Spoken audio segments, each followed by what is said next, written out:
اچھا بھائی، قربانی کا گوشت کتنے دن تک استعمال کر سکتے ہیں؟ قربانی کا گوشت کتنے عرصے تک کھا سکتے ہیں؟ کچھ لوگ کہتے ہیں قربانی کا گوشت محرم الحرام سے پہلے ختم ہو جانا چاہیے۔ قربانی کا گوشت 3 حصوں میں تقسیم کرنا لازم ہے۔ قربانی کے گوشت کو 3 حصوں میں یعنی اپنے علاوہ رشتہ داروں اور غریبوں میں تقسیم کرنا لازم ہے، یا سارا گوشت خود بھی رکھ سکتے ہیں؟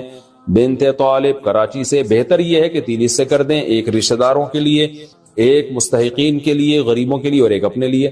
کوئی لازمی نہیں ہے۔ آج کل تو جتنے رشتہ دار ہیں اکثر قربانی کر رہے ہوتے ہیں، تو اگر رشتہ داروں کا حصہ نہ بھی رکھا تو 1/3 آپ غریبوں کے لیے نکال دیں تو بھی ٹھیک ہے۔ اور اگر کوئی خود غریب ہے اور بچوں کو گوشت پورے سال زیادہ مقدار میں کھانے میں نہیں ملتا، تو پھر اس کے لیے افضل یہ کہ پورا گوشت خود رکھے گا، کیونکہ اپنے بچوں کا حق دوسروں سے بہرحال زیادہ ہے۔ بعض غریب گھرانے ہوتے ہیں پورے سال گوشت نہیں ملتا ان کو بچوں کو کھانے کے لیے، بچے خوش ہوتے ہیں ابو گائے لائے یا بکرا لائے، اب تو گوشت خوب دبا کے پھوڑیں گے ہم، تو ابا نے اٹھا کے صدقہ کر دیا، تو بچوں کا بڑا اس میں نقصان ہوتا ہے۔ تو شریعت یہ کہتی ہے کہ پہلے اپنے بچے بعد میں دوسروں کے بچے۔ تو اس لیے اگر کوئی غریب ہے اور خاندان بڑا ہے اس کا، تو اس کو چاہیے کہ وہ سارا گوشت خود ہی رکھ لے۔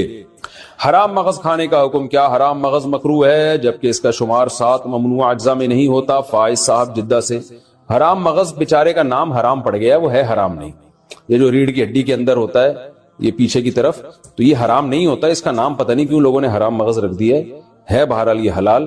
تو اور حرام مغز کھانے والوں کو، جو حرام مغز کو حرام کہتے ہیں، جب آپ ان کو سمجھاؤ کہ یہ حرام نہیں ہے تو وہ مغز کھانے لگتے ہیں، یعنی ہمارا مغز کھانے لگتے ہیں۔ تو ہم کہتے ہیں یار یہ ایک حلال مغز کو حرام کہنے کا نتیجہ ہے جس کی وجہ سے تم ہمارا حلال مغز کھا رہے ہو۔ تو بہرحال یہ حرام نہیں ہے، جائز ہے بالکل، اور اس کا نام بہتر ہے تبدیل کر دیں، کچھ اور رکھ دیں اس کا نام۔ اوجڑی کھانا حلال ہے یا مکروہ؟ بکرے کی اوجڑی کا کیا حکم ہے؟ سلمان علی، جائز ہے اگر اس کو اچھی طرح سے صاف کر دیا جائے، اس کی پرت اوپر سے اتار دی جاتی ہے اور صفائی اچھی طرح سے ہو، تو اوجڑی کھانا بالکل جائز ہے، اور بلکہ صحت کے لیے، پیٹ کے لیے سنا ہے مفید بھی بہت ہے۔ کپورے کھانے کا شرعی حکم، کپورے کھانا کیسا ہے؟ اگر کوئی کھا لے تو کیا حکم ہے؟ محمد ابراہیم سلیم، جائز نہیں ہے فقہ حنفی میں، اور اس کی دلیل بڑی مضبوط ہے۔ ایک تو صحابہ سے یا نبی صلی اللہ علیہ وسلم سے کہیں بھی ثابت نہیں ہے کہ جانور میں یہ چیزیں آپ نے کھائی ہو کبھی، اور دوسری بات یہ کہ وہ نجاست کا محل ہے۔ اوجڑی میں بھی نجاست جمع ہوتی ہے لیکن اس کے اوپر ایک پرت ہوتی ہے اور وہ نجاست سرایت نہیں کرتی، جبکہ جو خصیتین ہیں ان میں تو نجاست اچھی طرح سرایت کر جاتی ہے، یہ متولد بھی ہوتی ہے یہیں سے، بنتی بھی یہیں سے نجاست، اس لیے اس کا کھانا جائز نہیں ہے۔ باقی کسی کا اختلاف ہو، امام شافعی کے فقہ کو کوئی فالو کرتا ہے تو وہ بھی مجتہد تھے، ان کی رائے میں جائز ہے، تو پھر ایسے اختلافی مسائل میں ایک دوسرے پہ شدت نہیں کرنی چاہیے۔ تو آپ احتیاط کریں، اگر کوئی کھا رہا ہے تو اس کا ہیڈک ہے، آپ اس کو الجھے نہیں آپ اس سے۔ اچھا بھائی، قربانی کا گوشت کتنے دن تک استعمال کر سکتے ہیں؟ قربانی کا گوشت کتنے عرصے تک کھا سکتے ہیں؟ کچھ لوگ کہتے ہیں قربانی کا گوشت محرم الحرام سے پہلے ختم ہو جانا چاہیے، کیا یہ صحیح ہے؟ عاقب شاہ دبئی سے، نہیں، جب تک چاہے کھائیں، آپ اگلے سال قربانی تک بھی چلا سکتے ہیں اگر آپ کے پاس فریزر ہے یا گوشت اسٹور کرنے کا انتظام ہے۔ باقی یہ کہ اگر اللہ نے مال دیا ہے تو کھائیں اور کھلا کے ختم کریں، غریب ہیں تو اسٹور کر لیں، تو مالدار ہیں تو ایک کھا لیں اور جتنا کھا سکتے ہیں اور کھلا بھی دیں، جلدی جلدی کر لیں۔ تو باقی جائز ہے کہ جب تک چاہیں آپ استعمال کریں۔ اکثر میں اس پہ ایک چٹکلا بھی سناتا ہوں نا، ایک آدمی نے خواب دیکھا کہ اس کا بکرا جو ہے وہ جنت میں گھوم رہا ہے جو اس نے ذبح کیا تھا، لیکن ٹانگ نہیں ہے اس کی۔ تو اس نے پوچھا فرشتوں سے خواب میں کہ بھئی یہ میرا بکرا پورا یہاں آ گیا، ابھی تک یہ ٹانگ کیوں نہیں؟ اس نے کہا وہ ابھی تک تیرے فریج میں پڑی ہوئی ہے اس لیے۔ تو خیر ایک چٹکلا ہے، لیکن یہ کہ اللہ نے پیسہ دیا ہے، مال دیا ہے، تو کھا لیں جلدی جلدی اس کو، غریب ہیں تو پھر اسٹور کر لیں۔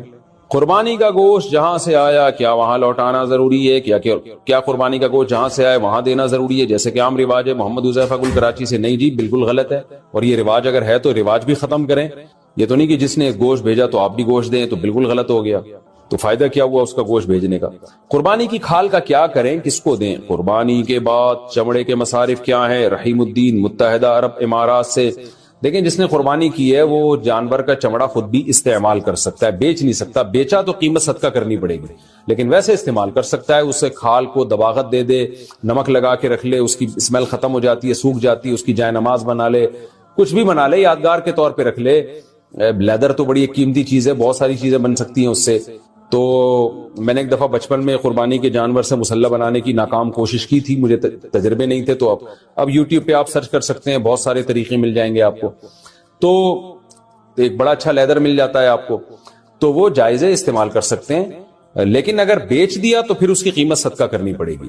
اسی طرح قربانی کی کھال آپ کسی کو صدقہ بھی کر سکتے ہیں، خلاصہ یہ کہ اس سے بزنس نہیں آپ کر سکتے، جس کو صدقہ کیا وہ جو چاہے کرے، آپ کے لیے اس کو یا تو ایز اٹ از استعمال کریں یا اس کو بیچ دیا تو اس کی قیمت صدقہ کر دیں، ورنہ اس کھال ہی کو صدقہ کر دیں۔ آپ اجرت میں بھی نہیں دی جا سکتی قصائی کو کہ تم یہ جانور ذبح کرو، کھال تمہاری ہوئی، یہ بھی جائز نہیں ہے۔ قربانی کی کھال امام مسجد کو دینا، کیا قربانی کی کھال امام کو امامت کی وجہ سے دینا جائز ہے؟ احتشام الحق، امامت کی وجہ سے کا مطلب یہ کہ امام کی اجرت میں وہ شامل ہو پھر تو حرام ہے، ناجائز ہے، لیکن اگر امام کی اجرت کا حصہ نہیں ہے بلکہ امام غریب ہے اور غریب اور مستحق سمجھ کے اس کو دیا جا رہا ہے تو کسی کی بھی غریب کو دی جا سکتی ہے، تو امام بھی اگر غریب ہے تو اس کو بھی دی جا سکتی ہے۔ قربانی کی کھال گھر میں استعمال کرنا، کیا قربانی کی کھال اپنے کسی ذاتی استعمال میں لا سکتے ہیں؟ کوئی چیز بنوا کر گھر میں استعمال کر سکتے ہیں؟ حذیفہ ندیم کراچی سے، جی بالکل کر سکتے ہیں، تو کوئی حرج نہیں ہے، بالکل جائز ہے، لیکن بیچ دیا تو قیمت صدقہ کرنی پڑے گی۔ جانور کے ساتھ حرام اجزاء، جانور کی جو 7 حرام چیزیں ہوتی ہیں ان میں غدود بھی ہے، یہ غدود کیا چیز ہوتی ہے وضاحت کر دیں۔ نور الامین حقانی، جانور کے جو چند اعضاء حرام ہیں وہ اس لیے حرام ہے کہ قرآن نے خبیث چیزوں کو حرام قرار دیا ہے، جگہ جگہ قرآن میں آتا ہے، تو کچھ جگہ تو ایسی ہے جانور کی جہاں ہر وقت گندگی کا وہ یوں سمجھیں کہ مقر ہیں، جیسے خصیتین ہیں یا شرمگاہ ہے، یہ سب ہر وقت گندگی سے آلودہ رہتے ہیں، تو یہ بھی سلیم الطبع انسان کو یہ چیزیں کھاتے ہوئے گھن آتی ہے۔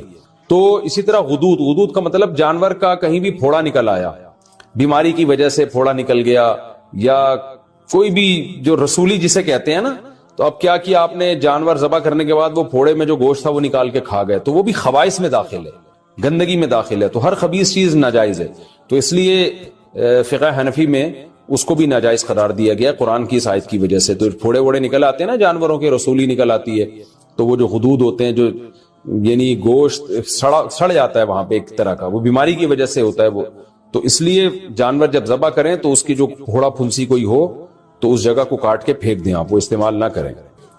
ظہر کی نماز کب تک ادا کہلائے گی؟ اگر کوئی شخص گاڑی میں سویا ہو، گاڑی میں ہو یا کسی اور مجبوری کی وجہ سے ظہر کی نماز عصر کی نماز سے 10 منٹ پہلے پڑھے تو کیا نماز ادا شمار ہوگی؟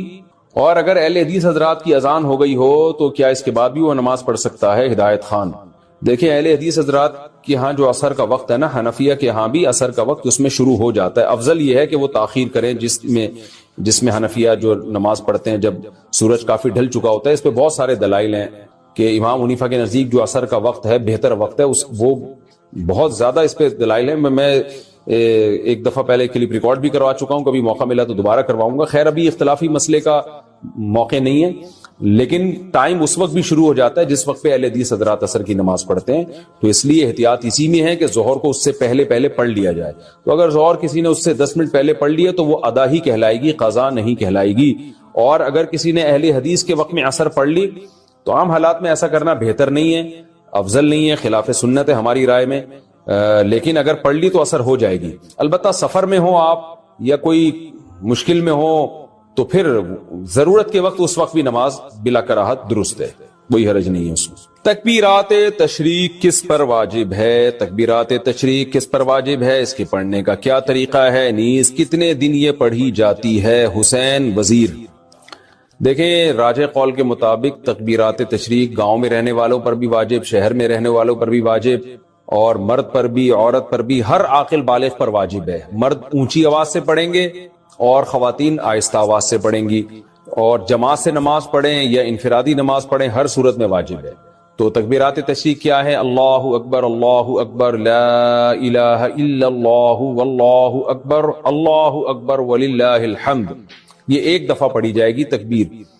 تو مرد اونچی آواز سے پڑھیں اور خواتین آہستہ آواز سے، اور خواتین یاداشت کے طور پر اپنی جائے نماز کے قریب کوئی پرچی ورچی رکھ لیں، کیونکہ خواتین بھول جاتی ہیں۔ مردوں میں تو یہ ہوتا ہے کسی ایک نے بھی اونچی آواز سے پڑھی سب کو یاد آ جاتا ہے، لیکن خواتین کے لیے چونکہ آہستہ آواز سے تو ان کو یاد دلانے والا کوئی نہیں ہوتا، تو گناہ ملتا ہے۔ یہ تکبیرات پڑھنا واجب ہے۔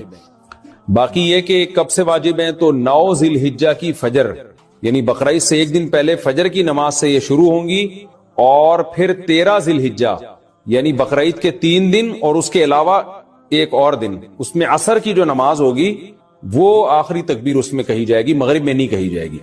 تو 13 ذی الحجہ کی عصر تک 9 ذی الحجہ کی فجر سے شروع کی جائے گی۔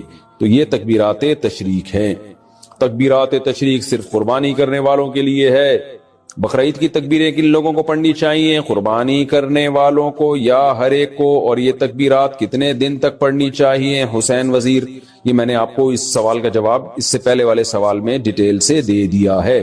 جو قربانی کر رہے ہیں وہ بھی، جو نہیں کر رہے وہ بھی، سب پر لازم ہے۔ تنہا نماز پڑھنے والا تکبیرات تشریق پڑھے گا اگر 10، 11، 12 ذی الحجہ کو کسی نے فرض نماز امام کے ساتھ نہیں پڑھی لیکن وقت کے اندر اندر ہی تنہا نماز ادا کر لی تو کیا وہ تکبیرات تشریق پڑھ سکتا ہے؟ شمیم الحسن انڈیا سے، جی اس پر بھی واجب ہے، پڑھے گا۔ اور یہ 10، 11، 12 نہیں، 9، 10، 11، 12، 13 ان دنوں میں واجب ہوتی ہے۔ ایام والی عورت کیا تکبیرات تشریق پڑھ سکتی ہے؟ کیا عید الاضحیٰ کے دنوں میں ایام والی عورت تکبیرات تشریق پڑھ سکتی ہے؟ ابو عمار سعودی عرب سے۔ دیکھیں تکبیرات تشریق یہ فرض نماز کے ساتھ خاص ہیں، فرض نماز کے فوراً بعد پڑھی جاتی ہے۔ جب ایام میں جو عورت ہے اس پہ نماز ہی نہیں ہے تو تکبیرات تشریق کہاں سے ہو گئی؟ تو ویسے وہ اللہ کا ذکر کرنے کے طور پہ تکبیرات تشریق پڑھتی رہے سارا دن، وہ تو بہت اچھی بات ہے، سارا دن ذکر کرے گی، ان دنوں میں ذکر کا ثواب بہت زیادہ ہے۔ تو عورت پہ صرف تلاوت اور نماز پہ پابندی ہوتی ہے ایام حیض میں، اس کے علاوہ تو ہر قسم کی عبادت عورت کر سکتی ہے، روزہ، نماز اور تلاوت نہیں کر سکتی، باقی درود شریف، استغفار، تکبیرات یہ ساری عبادتیں جائز ہیں اور بلکہ باعث ثواب ہے۔ تکبیرات تشریق پڑھنا بھول جائیں تو کب پڑھیں گے؟ اگر تکبیرات تشریق پڑھنا بھول گیا 1 گھنٹے بعد یاد آ جائے تو اس وقت کہنا صحیح ہے یا نہیں؟ سیف اللہ کوئٹہ سے۔ نہیں بھائی، یہ نماز کے فوراً بعد پڑھی جائے گی، اگر درمیان میں فاصلہ آ گیا، کوئی کام مشغول ہو گئے آپ، تو پھر یہ تکبیرات ختم۔ قضا نماز کے بعد تکبیرات تشریق پڑھنے کا حکم۔ عید کے دنوں میں قضا نماز کے بعد تکبیر تشریق پڑھنے کا کیا حکم ہے؟ نیز عید کے دنوں کی قضا نماز پڑھنے کے بعد تکبیرات تشریق پڑھنی چاہیے کہ نہیں پڑھنی چاہیے؟ نوید ملک سرگودا سے۔ اگر ایام تشریق میں ہی کوئی فرض نماز قضا ہوئی اور اس کو لوٹا بھی ایام تشریق میں ہی رہے ہیں تو اس قضا نماز کے بعد تو تکبیرات تشریق پڑھی جائے گی، اس کے علاوہ نہیں پڑھی جائے گی۔ کیا مطلب؟ تکبیرات تشریق سے پہلے نماز قضا ہوئی تھی اور آپ اس کو قضا کر رہے ہیں تکبیرات تشریق میں، تو یہاں بھی تکبیرات تشریق نہیں ہوں گی۔ نماز قضا ہوئی تکبیرات تشریق میں، لوٹا رہے ہیں تکبیرات تشریق گزرنے کے بعد، تو بھی تکبیر واجب نہیں ہے، بلکہ سنت ہی نہیں ہے، بلکہ اگر کوئی سنت سمجھ کے کرتا ہے تو بدعت ہے۔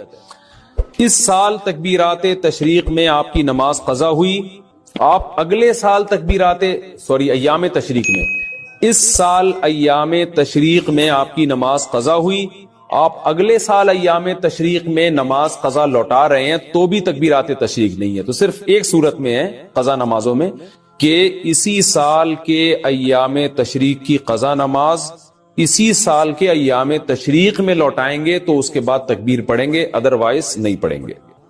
گائے مر جائے تو دفن کریں یا ویسے ہی پھینک دیں؟ بھینس یا گائے یا اس کا بچہ فوت ہو جائے، یعنی قربانی کے جانور کی بات ہی ہو رہی ہے، ظاہر ہے تو اس کو دفن کرنا چاہیے یا ایسے ہی پھینک دینا چاہیے؟ حامد میر سکھر سے۔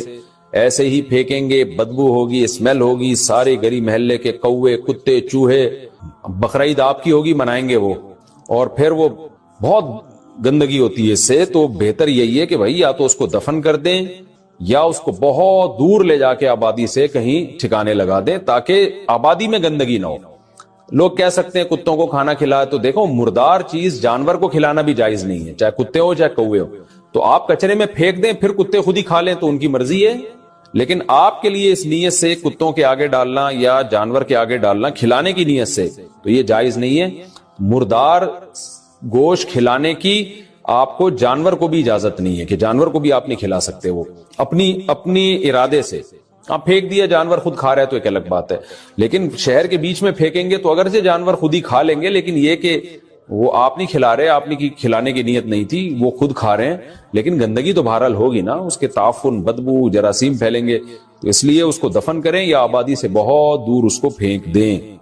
گائے مر گئی تو اس کی کھال استعمال کر سکتے ہیں. بھینس کا بچہ فوت ہونے کے بعد کسی ضرورت کے لیے اس کا چمڑا اتار سکتے ہیں. حامد میر سکھر سے. جی مردار کی کھال سے فائدہ اٹھایا جا سکتا ہے دباغت کے بعد, یہ جائز ہے. اگر آپ نے مردار جانور, گائے مر گئی یا اس کا بچہ مر گیا, یا بھینس مر گئی یا اس کا بچہ مر گیا, اور آپ نے اس کی کھال اتار کے اس کو دباغت دے دی. دباغت کہتے ہیں خشک کر لیا اس کو ایک پروسیس کے تحت, نمک لگا کے یا کوئی مشین وغیرہ کے ذریعے, کیمیکل وغیرہ کے ذریعے. تو اگر خشک کر لیا, اس کی اسمیل بدبو بالکل ختم ہو گئی, تو پھر اس سے فائدہ اٹھانا, کھانا تو جائز نہیں ہے, ظاہر ہے مردار ہے, لیکن یہ کھال سے فائدہ اٹھانا جو ہے وہ جائز ہو جائے گا. حاملہ عورت کے لیے ڈیلیوری سے پہلے نماز کا حکم. حاملہ عورت نماز کب سے چھوڑ سکتی ہے؟ بچہ پیدا ہونے والے دن سے یا اس سے پہلے؟ خالد صاحب سویڈن سے. نہیں جی, جب تک بچے کی پیدائش نہیں ہو جاتی عورت پر نماز واجب ہوتی ہے, اور اس بارے میں بہت سخت احکام ہے. خواتین اس کی پرواہ نہیں کرتی. یاد رکھیں اسلام میں نماز قضا کرنے سے بڑا کوئی گناہ نہیں ہے. تو جس دن بچے کی ولادت ہونے والی عورت اس وقت بھی نماز پڑھے گی. جب تک بچے کی ولادت یعنی بچے جسم سے باہر نہیں آ جاتا اور بلیڈنگ جیسی باہر آتا ہے تو ظاہر نفاس کا خون شروع ہو جاتا ہے, پھر نماز معاف ہو جاتی ہے. اس سے پہلے اگر ٹائم ہے تو عورت پر نماز پڑھنا واجب ہے. اور اگر اتنا تھوڑا ٹائم رہ گیا کہ ولادت بھی ہونے والی اور نماز بھی قضا ہو رہی ہے, اور ممکن ہی نہیں ہے نماز کی نیت باندھنا, درد ہو رہا ہے, تکلیف ہو رہی ہے, اور بچے کی پیدائش کا عمل شروع ہونے والا ہے یا ہو چکا ہے, اور نماز پڑھنا اس کے لیے ممکن ہی نہیں رہا, تو پھر چونکہ نماز کا وقت بہرحال داخل ہو چکا تھا تو اس پر وہ نماز کا قضا کرنا واجب ہے. توبہ استغفار بھی کرے کہ اتنی دیر کیوں کی نماز میں, اس کو چاہیے تھا نماز کا ٹائم داخل ہوتا فوراً نماز پڑھ لیتی, لیکن یہ کہ نماز پھر بعد میں قضا کرنی پڑے گی کیونکہ یہ نماز اس پر واجب ہو چکی تھی. یا اتنا ٹائم اگر پاکی کے ٹائم میں مل گیا نا کہ وہ وضو کر کے تکبیر تحریمہ کہہ کے نیت باندھ سکتی تھی, تو کسی عورت کو اتنا بھی ٹائم مل گیا تو اس پر وہ نماز واجب ہو جاتی ہے. ادا نہیں کر سکی تو قضا کرنی پڑے گی اس کو. تیسرے آپریشن کا خوف ہو تو حمل گرانے کا حکم. میری گھر والی کے 2 آپریشن ہو چکے ہیں, اب 3 ہفتے کا حمل ہے, تیسرے آپریشن سے سخت ڈرتی ہے, کیا ہم حمل گرا سکتے ہیں؟ فیاض احمد ڈیرہ اسماعیل خان سے. دیکھیں 4 مہینے کے بعد تو حمل گرانا کسی قیمت پہ جائز نہیں ہے. 4 مہینے سے پہلے کوئی شرعی عذر ہو, واقعی عذر ہو تو گرا سکتے ہیں, ادروائز نہیں.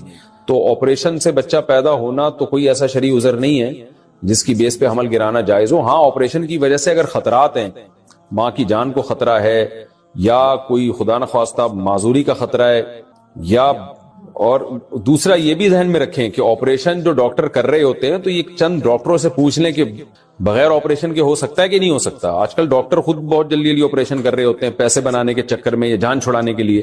تو اس میں ماہرین ڈاکٹروں سے, کئی ڈاکٹروں سے رائے لے لیں پھر فیصلہ کریں. بہت سے کلینک ایسے ہیں, بہت سے اسپتال ایسے ہیں جہاں آپریشن نہیں ہونے دیتے, وہ نارمل ڈیلیوری ہوتی ہے. جو لوگ باہر ملکوں میں رہتے ہیں, چائنا وغیرہ میں, وہ تو ہمیں بتاتے ہیں کہ یہاں تو آپریشن کرنے نہیں دیتے جب تک بہت شدید مجبوری نہ ہو. یہاں تک کہ پیشنٹ کہہ رہا ہوتا ہے کہ آپریٹ کریں, وہ ڈاکٹر کہتا ہے نہیں, پھر وہ کہتے ہیں نہیں نارمل اور نیچرل جو ہے وہی ہو, اسی طریقے سے ڈیلیوری ہوگی. تو یہ کوئی ایسا عذر نہیں ہے جس کی وجہ سے حمل گرانا جائز ہو. لیکن اگر واقعی کوئی ایسے خطرات ہیں, بیمار ہونے کا خطرہ ہے یا اور کوئی بڑا خطرہ ہے, تو پھر حمل گرایا جا سکتا ہے. لیکن صرف آپریشن کوئی ایسا شرعی عذر نہیں ہے. ڈیلیوری کے دوران انتقال کیا شہادت کی موت ہے؟ عورت کی موت عین ولادت کے بعد حالت نفاس میں ہو تو کیا اسے شہادت کی موت کہیں گے؟ افتخار انڈیا. جی بالکل, کیونکہ روایت میں آتا ہے کہ حمل کی وجہ سے جو موت ہوتی ہے عورت کو وہ شہادت ہوتی ہے. تو چاہے بچہ پیٹ میں ہو یا پیدا ہونے کے بعد نفاس میں بھی حمل ہی کے حکام ہوتے ہیں, تو اس دوران اگر ڈیتھ ہو گئی تو وہ مبارک موت ہے, اور اللہ کی طرف سے بخشش کے امکانات بہت زیادہ ہیں. ایک سفر میں کتنے عمرے کر سکتے ہیں؟ ایک سفر میں کتنے عمرے کر سکتے ہیں؟ عبد الرحمان سعودی عرب سے. جتنے چاہیں عمرے کریں. تو علماء کا اس میں بڑا اختلاف ہے کہ ایک سفر میں ایک عمرہ کریں اور پھر زیادہ طواف پہ زور لگائیں یا زیادہ سے زیادہ عمرہ کریں. دونوں آ رہے ہیں, ہر ایک کے اپنے اپنے دلائل ہیں. تو عموماً سعودی علماء جو فتویٰ دے رہے ہوتے ہیں وہ یہی کہ ایک سفر میں چونکہ نبی نے ایک عمرہ کیا ہے تو اس لیے ایک عمرہ کریں اور پھر زیادہ ٹائم طواف میں لگائیں. لیکن بعض صحابہ سے ثابت ہے کہ ایک سفر میں انہوں نے بہت سارے عمرے کیے ہیں. تو دونوں جائز ہیں, دونوں کی اپنی اپنی فضیلت ہے. جیسے چاہیں, ہر آدمی کا اپنا ذوق بھی ہوتا ہے اس بارے میں. تو آپ کو روحانی فائدہ کس چیز میں زیادہ ہو رہا ہے تو جس پہ چاہیں آپ عمل کر لیں. طواف میں عمرے کے بعد بال کاٹنا کہاں واجب ہے؟ عمرہ مکمل کر کے مینا جا کر میں نے سر منڈایا ہے تو کوئی دم تو لازم نہیں آئے گا؟ عبد الرحمان ریاض سے۔ حدود حرم میں کہیں بھی آپ بال کٹوا سکتے ہیں، حدود حرم سے باہر جا کے بال کٹوائیں گے تو دم لازم آئے گا۔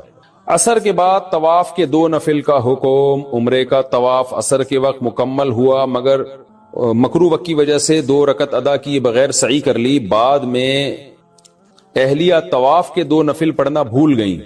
نیز اہلیہ نے بال یہ سوچ کر نہیں کاٹے کہ جدہ پہنچ کر کاٹیں گے، کیا اس صورت میں طواف کے نفل اور بال جدہ میں کاٹے جا سکتے ہیں؟ کوئی دم تو واجب نہیں ہوگا۔ طواف کے 2 نفل تو بعد میں بھی پڑھے جا سکتے ہیں، لیکن یہ جو دیکھیں عصر کے بعد نوافل پڑھنا مکروہ ہے۔ اختلافی مسئلہ ہے، دیگر ائمہ کے نزدیک طواف کے 2 نفل عصر کے بعد بھی پڑھے جا سکتے ہیں، فقہ حنفی میں جائز نہیں ہے، اور اس کی دلیل یہی ہے کہ عصر کے بعد جو مکروہ وقت ہے اس لیے، یعنی نوافل کا وقت نہیں ہے، وہ فرض نماز اگر عصر کی کسی نے پڑھ لی ہے۔ لیکن جو حدود حرم سے نکلنے کے بعد آپ کی اہلیہ نے بال کاٹے نا تو اس کی وجہ سے دم واجب ہو جائے گا، کیونکہ بال حدود حرم کے اندر ہی کاٹنا واجب ہے۔ مسجد نبوی میں ایک نماز کا ثواب کتنی نمازوں کے برابر ہے؟ مسجد نبوی میں ایک نماز کا ثواب 50,000 نمازوں کے برابر ہے۔ کیا اس کا کوئی ثبوت ہے؟ عبد الرحمان ریاض سے۔ صحیح حدیث میں 1000 نمازوں کا ملتا ہے، تو اس لیے راجح قول یہی ہے کہ مسجد نبوی میں 1000 اور مسجد حرام میں 1,00,000 نمازوں کے برابر ثواب ملے گا۔ ابے بھائی اس پہ کلپ بنا دینا، بقرعید کے بعد میرے قربانی پہ کلپ چل رہے ہوتے ہیں، یہ پہلے ہی چلا دینا، آپ کی ذمہ داری ہے کہ قربانی کے حصے تقسیم کرنے کا شرعی طریقہ یا کچھ بھی ایسا کر دیں، کیونکہ لوگ پھر غلط مبتلا ہو جاتے ہیں۔ اگر 3 افراد 2 حصہ لیں اور 1 حصہ بچ جائے تو کیا وہ 1 حصہ باقی 3 افراد مل کر لے سکتے ہیں یا باہر سے کسی کو دیں؟ یہ بہت اہم مسئلہ ہے۔ لوگ یہ سمجھتے ہیں کہ گائے میں 7 حصے ہی ضروری ہیں، جب تک وہ 7 حصے نہیں ہوں گے قربانی نہیں ہوگی، یہ بالکل غلط ہے۔ گائے میں زیادہ سے زیادہ 7 حصے ہو سکتے ہیں، کم سے کم 6 بھی ہو سکتے ہیں، 5 بھی ہو سکتے ہیں، 4 بھی ہو سکتے ہیں، 3 بھی ہو سکتے ہیں، 2 بھی ہو سکتے ہیں۔ نہیں آئی بات سمجھ میں؟ مثال کے طور پر 2 آدمی گائے لے کر آئے، آدھی ایک کی ہو گئی، آدھی ایک کی، تو 2 حصے ہو گئے۔ 3 آدمی گائے لے کر آئے، 1/3 ایک کی، 1/3 ایک کی، 1/3۔ اب یہ نہیں کہ یہ 1/3 میں آگے منہ والا حصہ تمہارا، بیچ والا، پوری گائے میں 1/3۔ 4 آدمی گائے لے کر آئے، یہ 1 آدمی لے کر آیا، 3 آدمیوں کو حصے بیچ دیے اس نے، ٹوٹل 4 برابر حصے کر دیے۔ لوگ سمجھتے ہیں کہ اب 3 آدمی ہیں تو 1 4 حصے لے، 2 آدمی ہیں تو 1 4 حصے لے گا، 1 3 حصے لے گا۔ یہ ضروری نہیں ہے، سمجھ رہے ہو؟ تو اس تکلف کی بالکل بھی ضرورت نہیں ہے، کر لیا تو بھی قربانی ہو جائے گی۔ تو یہ 7 سے زیادہ لوگ شریک نہیں ہو سکتے، 7 سے کم 6 بھی ہو سکتے ہیں، 6 برابر حصے کر لیے جائیں، ٹھیک ہے۔ اچھا، گائے کے حصوں کو میرے بھائی خوب سمجھ لو، گائے یا اونٹ میں جب 7 لوگ یا 4 لوگ یا 3 لوگ شریک ہوئے تو جتنے بھی شریک ہوں گے تو خوب سمجھ لیں، گائے کے 7 حصے جو کیے جائیں گے یا 3 یا 4 حصے، وہ تول کے کرنا ضروری ہے، اندازے سے کرنا جائز نہیں ہے، چاہے سارے راضی بھی ہوں، کیونکہ گوشت سودی اموال میں سے ہے۔ ایک بوٹی بھی زیادہ چلی گئی تو وہ سود کے حکم میں ہوگی، کیونکہ جب ہم حصے تقسیم کر رہے ہوتے ہیں تو اصل میں بیع و شراء کا عمل ہو رہا ہوتا ہے، خرید و فروخت کا، کہ آپ کا حصے کا جو گوشت ہے وہ میں نے خریدا، اس گوشت کے بدلے میں جو میرے پاس ہے وہ میں نے آپ کو بیچا۔ تو گوشت کے بدلے میں جب گوشت بکتا ہے تو وزن میں تول ضروری ہے، ذرا سا بھی زیادہ ہو گیا تو وہ کیا ہے؟ ربا ہے، سود ہے، اور جب وہ سود اس میں شامل ہوگا تو وہ سب کے لیے ناجائز ہو جائے گا۔ لہذا یا تو تول کے تقسیم کریں یا سود سے بچنے کے لیے ایک کام کر لیں کہ 7 حصوں میں کلیجی ملا دیں، کیونکہ جب ایک جنس میں دوسری جنس شامل ہوتی ہے پھر جو اضافہ ہوتا ہے نا وہ مخالف جنس کی طرف نسبت کر دی جاتی ہے اس کی۔ یہ سودی احکام ہے، سمجھ میں آ جائیں ٹھیک ہے، نہیں آئے تو پھر کسی اور وقت بیٹھ کے چھاؤں میں آئیے گا، سمجھا دوں گا بیٹھ کے، ابھی تو مسئلے پر عمل کر لیں، سمجھ رہے ہو؟ تو آپ نے کیا کرنا ہے کہ جب گائے کٹے گی، ذبح ہوگی، 7 حصوں میں ڈیوائڈ کیا اس کو، 7 میں تھوڑی تھوڑی کلیجی رکھ دی، سمجھتے ہو؟ اور کلیجی کے بھی 7 حصے کیے شروع میں، 7 میں تھوڑا تھوڑا گوشت بھی رکھ دیا، تاکہ کلیجی میں بھی سود کا حکم نہ ہو اور گوشت میں بھی سود کا حکم نہ ہو۔ مخالف جنس جب آتی ہے نا تو اس کی مثال ایسے، جیسے 10 روپے کے بدلے آپ نے 9 روپے خریدے تو ناجائز ہو گیا نا، لیکن 9 روپے کے ساتھ ایک ماچس کی ڈبی ملا لو گے آپ، تو مخالف جنس جب ملاؤ گے تو ادھر جب 1 روپیہ زیادہ ہوا وہ اس ماچس کے مقابلے میں ہو جائے گا، تو ادھر اگر گوشت زیادہ ہو گیا تو کلیجی کے مقابلے میں ہو جائے گا، ادھر کلیجی زیادہ ہو گئی تو گوشت کے مقابلے میں ہو جائے گی. تو سود سے بچنے کے لیے یہ جائز طریقہ ہو جائے گا. ہیلے کی دو قسمیں، ایک ہیلا وہ جو حرام کی طرف جانے کے لیے ہوتا ہے، ایک ہیلا وہ ہوتا ہے جو سود سے بچنے کے لیے ہوتا ہے. تو یہ ہیلا جائز ہیلا ہے. آج کل بعض اسکالرز ایسے آگے کہ نہیں ہیلے اسلام میں جائز نہیں. تو ہیلا تدبیر کے معنی میں، کیونکہ ایسے ہیلے نبی نے خود بتائے ہیں ہمیں سود سے بچنے کے لیے. سمجھتے ہو کہ نہیں سمجھتے؟ تو اب آپ نے کیا کرنا ہے کہ ابے بھائی اس پہ کلپ بنا دینا. بقرعید کے بعد میرے قربانی پہ کلپ چل رہے ہوتے ہیں. لوگ کہتے ہیں اب وہ میں نے ترکی کو ووٹ دینے کا کہا طیب اردوغان کو، وہ جب جیت گیا تو میرا کلپ وائرل ہوا ہے کہ اس کو ووٹ دیں. اتنے دنوں بعد وائرل ہو رہا ہے. تو یہ پہلے ہی چلا دینا، آپ کی ذمہ داری ہے کہ قربانی کے حصے تقسیم کرنے کا شرعی طریقہ یا کچھ بھی ایسا کر دیں، کیونکہ لوگ پھر غلط مبتلا ہو جاتے ہیں. تو آپ نے کیا کیا، گائے جب ذبح ہو گئی، پہلے میں شروع سے پورا بتاؤں گا گائے کاٹنی کیسے ہے، بتا دوں کیونکہ اس میں بڑی گڑبڑیں ہو رہی ہوتی ہیں. گائے کاٹنی کیسے ہے؟ پہلی بات، آپ قصائی کو کنٹرول کرنے کا طریقہ کسی انسٹیٹیوٹ میں جا کے سیکھیں آپ، کیونکہ گائے سے زیادہ بقرعید کے دنوں میں قصائی کو کنٹرول کرنا مشکل کام ہے. حقیقت بتا رہا ہوں آپ کو. قصائی گڑبڑیں کرتے ہیں. پہلی بات، قصائی کیا کرتا ہے، کیونکہ اس کے پاس اس 3 دنوں میں نا بقرعید کے قصائی سے زیادہ مہنگا دنیا میں کوئی آدمی ہوتا نہیں ہے. 3 دنوں سے پہلے بچڑا جو مہنگا تھا نا، اب بچڑے اس کی ساری قیمت کدھر چلی جاتی ہے؟ قصائیوں کی طرف. اب قصائی کی ویلیو ہے. تو قصائی پکڑائی میں نہیں آتے، ان کو ہوتی ہے جلدی. آپ لائے، پہلی گڑبڑ قصائی یہ کرتا ہے کہ جانور کو گرایا، منہ میں ہوتا ہے اس کا گٹکا، منہ میں ہوتا ہے پان، منہ ہلا ہی نہیں رہا ہوتا، تکبیر ہی نہیں پڑھ رہا ہوتا. وہ کیسے پڑے گا جب اتنا بڑا گٹکا منہ میں رکھ کے پیک کے ساتھ بیٹھا ہوا ہے؟ تو تکبیر نکلے گی تو گٹکا ضائع ہو جائے گا نا اس کا. نہیں آ رہی میرا خیال ہے بات سمجھ میں. تو وہ چھری چلا رہا ہوتا ہے. ابے بھائی، تو آپ نے کیا کرنا ہے، قصائی سے بولیں جانور گرا دو، اس کی ٹانگیں قبلہ رخ کر دو. جانور کی قبلہ رخ ٹانگیں جب کریں گے تو جانور کا رخ قبلے کی طرف ہو جاتا ہے. سمجھتے ہیں نا؟ لوگ کیا کرتے ہیں کہ وہ ٹانگیں ادھر ہیں، منہ بیچارے کا گھما رہے ہوتے ہیں اس طرف کو. ٹھیک ہے نا؟ تو وہ بھی جانور بزبان حال کہتا ہے بیل میں ہوں، حرکتیں تیری ہیں بیل جیسی. تو اس کو گرا کے آپ نے کیا کیا، اس کا رخ کہاں کر دیا؟ قبلے کی طرف. بلکہ اور آسان کر کے بتاتا ہوں، جو ذبح کرنے والا ہے نا اس کا رخ قبلے کی طرف ہونا چاہیے. سمجھتے ہیں بات کو؟ تو اس طرح سے جانور کو گرائیں کہ آپ کا رخ کہاں بن رہا ہو. تو پاکستان میں اس کا طریقہ یہ ہے کہ جانور کا جو سر ہے وہ ہو جنوب کی طرف. جانور کا سر کس کی طرف ہو؟ جنوب کی طرف. دم کا رخ کس طرف ہو؟ شمال کی طرف. اور ٹانگیں کس طرف ہو جانور کی؟ قبلے کی طرف. تو اس سے آپ کا ہاتھ بھی صحیح بیٹھے گا، آپ کا سینہ کس طرف ہو جائے گا؟ قبلے کی طرف ہو جائے گا. سمجھ رہے ہو؟ لیکن یہ اس جانور کے ساتھ جو آسانی سے اس کام کے لیے تیار ہو جائے. بعض دفعہ جانور اتنا خطرناک ہوتا ہے کہ اس کو گھمانے میں بہت ٹائم لگتا ہے، تو پھر قبلے کی طرف رخ کرنا کوئی ضروری عمل نہیں ہے. جیسے تیسے اس کو کاٹ کے جانور کو بھی تکلیف سے بچاؤ، خود بھی ٹینشن سے بچو، کیونکہ بعض دفعہ اتنی مشکل سے گرائے، قابو میں